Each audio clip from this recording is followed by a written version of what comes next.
вами Гроза, и сегодняшний мой видеоблог посвящен тому, что мы придумали кое-что интересное. А с кем я сейчас вас представлю? Это мой очень хорошая моя подруга, очень хороший начинающий видеоблогер Саша Садолева под псевдонимом Сад-Сад.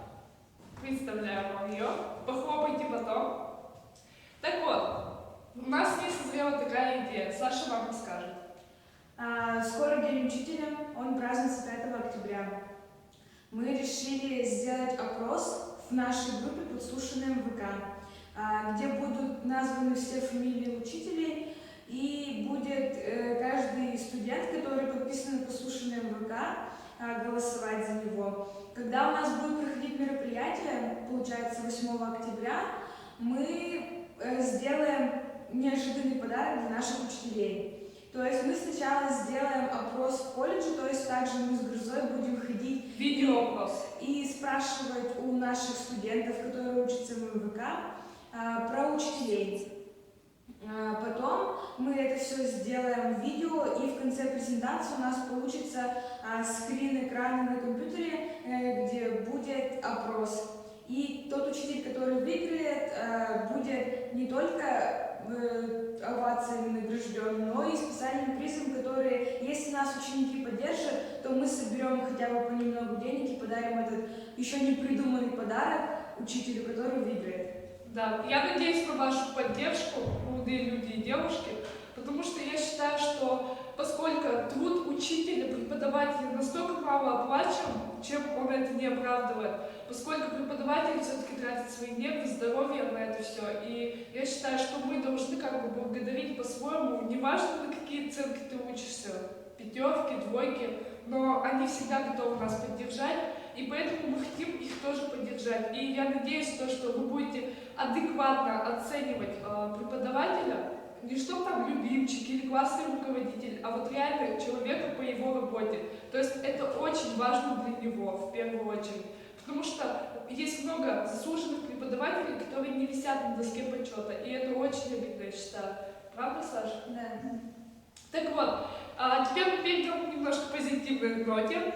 Саша, как представитель студент второго курса, расскажет ей, как ей было тяжело на первом курсе, какие плюсы и минусы она познала. Возможно, я вам расскажу это тоже. Давай, Саша, рассказывай. Когда мы приехали на первый курс, я сначала даже ревела, звонила родителям, говорила, что я хочу домой, мама, забери меня отсюда, но потом, спустя 2 недели, даже, может быть, месяц, я со всеми познакомилась, нашла общий язык, потом мы познакомились с Грозой, начали проводить время в выходные вместе, и нам было очень хорошо и весело, что я даже не хотела уезжать домой. На новогодние каникулы мы еще не так сильно сплотились и уезжали, не попрощавшись, но в конце года, когда наступило лето, жара, и мы все собирались домой, то мы просто ревели.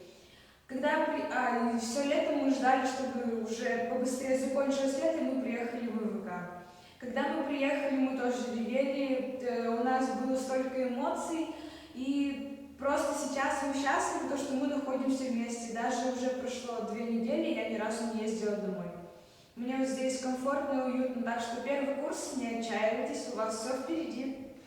Да, на самом деле, когда я была первым курсом, я не знала, куда идти, что делать, вообще не определилась полностью в своей жизни. И мне было очень тяжело найти друзей, единомышленников, но когда Саша пришла в том году, я вообще удивилась, что человек в 16 лет имеет вот такой потрясающий склад ума. Это очень редко. То есть пока у других малолеток, там, с 16-летних, всякая фигня на уме, то у этого человека все серьезно, и не знаю. Видимо, это зависит от воспитания человека. Люди, будьте культурные, будьте солидарны с друг другом. И запомните то, что это сейчас ваша группа для вас является какой-то обузой или какими-то неудачниками, допустим. Я не говорю про свою группу, я очень люблю свою группу. Это я про первый курс, когда вот еще никто никого не знает. Я хочу сказать, что подружитесь, потому что вы с этими людьми будете встречаться всю свою жизнь, они будут вам помогать. И вообще люди в колледже, которые прошли с вами определенный отрезок вашей жизни, вы должны их просто ценить. Потому что не знаем, когда потеряем. И кто приедет на встречу выпускников, тоже неизвестно. Может, не приедут люди, которые, может, уже не будет их в живых. поэтому цените то, что есть сейчас, не унывайтесь, не унывайте. Хотя этот город очень скучный, но не место, как бы вот, мы сами делаем это место красивым, краше и развлекательным. Так что старайтесь. На этом мы с Сашей закончим. Я думаю, вы все поняли про опрос. Давайте поддержим нашу идею, инициативу. Я думаю, это очень хорошая идея. Не несущая негативный как бы вот, подтекст. Так что всем пока. С вами была Саца и Гроза. Всем пока.